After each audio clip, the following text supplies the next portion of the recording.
सरकार भ्रष्ट है ये सच नहीं है, भ्रष्टाचार के लिए ही सरकार है ये सच है।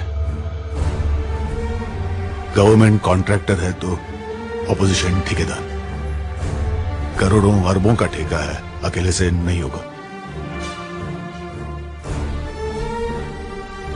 पहले हिंदुस्तान के किसानों की जमीन छीनी जाती थी अंग्रेजों के लिए, ईस्ट इंडिया कंपनियों के लिए। अब इस देश के किसानों की जमीन छीनी जाती है बहुराष्ट्रीय कंपनियों के लिए, परदेशी कंपनियों, विदेशी कंपनियों के लिए। पिछले 7-8 वर्षों से हमारे देश में जो उदारीकरण की नीतियां चल रही हैं, जो जागतिकरण की नीतियां चल रही हैं, उन नीतियों के कारण हजारों एकड़ जमीन महाराष्ट्र के किसानों की छीनी गई।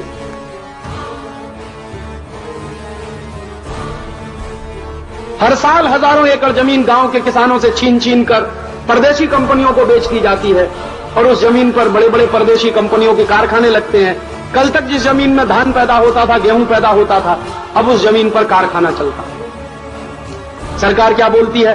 वो कहती है औद्योगिकीकरण हो रहा, इंडस्ट्रियलाइजेशन हो रहा, और लोग बोलते हैं कि ये बहुत फायदे का काम हो रहा है जो इंडस्ट्रीज बन रही।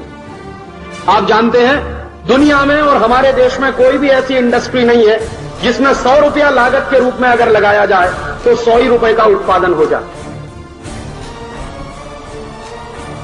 मिस्टर नेल्सन, ये तो आजकल का फैशन हो गया, जहाँ भी देखो बस हिंदी हिंदी बोलो। सुनिए, 800 साल पहले आई हुई इंग्लिश आपके लिए अहम हो सकती है, लेकिन मेरे लिए उससे पहले आई हुई हिंदी ही हमेशा अहम रहेगी। इस दुनिया में बंदर 10 लाख साल पहले आए थे और मनुष्य सिर्फ 2 लाख साल पहले। तो क्या अब बंदर मनुष्य से बड़ा हो गया? तुम्हारी हिंदी बंदर के जैसी है। हाँ, पुरानी तो है लेकिन किसी काम की नहीं है। बटे हुए हो तुम लोग, धर्म, जाति, प्रांत। हम फिगर्स एनालाइज करते हैं। 120 करोड़ नहीं, टुकड़े, छोटे छोटे टुकड़ों में बटे हुए। लकड़ी का बंडल नहीं, अलग अलग लकड़ियां जो टूट जाती हैं आसानी से। तभी तो हम तुम्हें। तो ये जो भोपाल के कारखाने में गैस निकली थी वो मिथाइल आइसोसाइनेट थी, और मिथाइल आइसोसाइनेट गैस का ये टेस्ट करके देखना हो कि ये कितने लोगों को मार सकती है, ये अमेरिका में नहीं किया जा सकता, क्योंकि अमेरिका में वो मानते हैं कि लोगों की जिंदगी की कीमत बहुत है, इसलिए अमेरिका में नहीं कर सकते। और अमेरिका में ही नहीं कर सकते, अमीर देशों में कहीं भी नहीं कर सकते इस तरह के एक्सपेरिमेंट। कारण क्या है? कारण उसका एक सीधा साधा है कि उनके पर्यावरण के कानून बहुत सख्त है और सरकारों ने कुछ ऐसी व्यवस्थाएं बनाई हैं कि वहां के लोगों की हत्या नहीं होनी चाहिए कोई भी एक्सपेरिमेंट करने। उन्होंने एक बार और हिंदी भाषा को बंदर कहा तो उनका मुंह तोड़ दूंगी। यहाँ सब लोग हिंदी जानते हैं, तो उस आदमी को हिंदी का मजाक उड़ाने की क्या जरूरत है? तेरे दादाजी का गाँव तो अलीबाग था ना, तो जर्मनी में सेटल होने से तू हिंदी भूल गया क्या? सिर्फ इंग्लिश में बात करूँ तो आप लोग विश्वास कर लोगे, लेकिन हिंदी में बोलूँ तो मेरा मजाक उड़ाओगे। हम यंगस्टर्स का यहाँ कोई चांस ही नहीं है। रिजर्वेशन, रिकमेंडेशन, करप्शन, इसीलिए काबिल लोग विदेश जाकर काम करते हैं। पहले अंग्रेजों ने यहाँ आकर हमसे गुलामी करवाई, आज हम वहाँ जाकर उनकी गुलामी कर रहे हैं। दोनों में क्या फर्क है? इसलिए यंगस्टर्स को नहीं बुलाना चाहिए, मैंने पहले ही कहा था।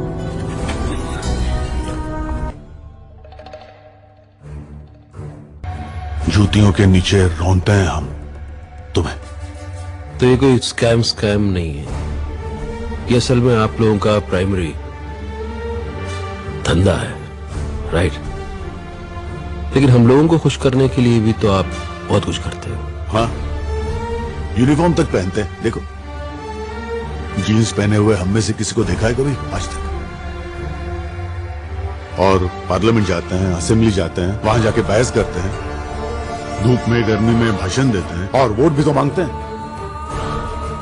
जो अच्छे हैं, ऑनेस्ट है, उन्हें साइड कर देते हैं। वो तो बस डेकोरेटिव पीस है हमारे लिए। पावर उन्हीं के हाथ में है जो कमा के दे सके। और वैसे गलती तो तुम्हारी है। हम सपने दिखाते हैं लेकिन तुम देखते हो, सच्चाई दिखती ही नहीं है। सड़क कहां से बनेगी सबसे पहले पता हमें चलता है, तो आसपास की बेनामी जमीनें हम ही खरीदते हैं, हम ही सरकार को बेचते हैं और हम ही प्रॉफिट कमाते हैं। और डिटेल में जाऊं क्या?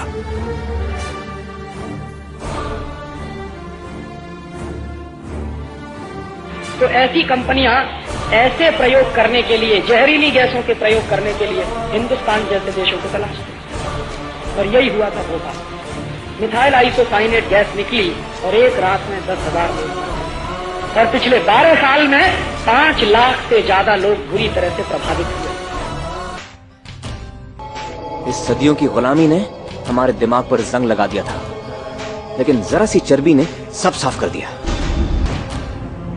दिखाई नहीं देता, जिस पल का हमें इंतजार था वो पल आ गया है।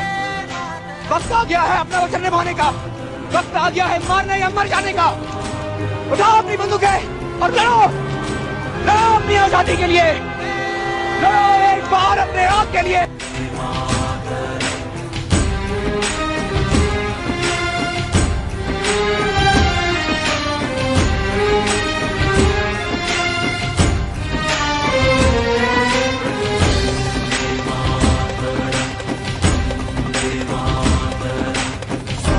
सुफलां मलयज शीतलां शस्य श्यामलां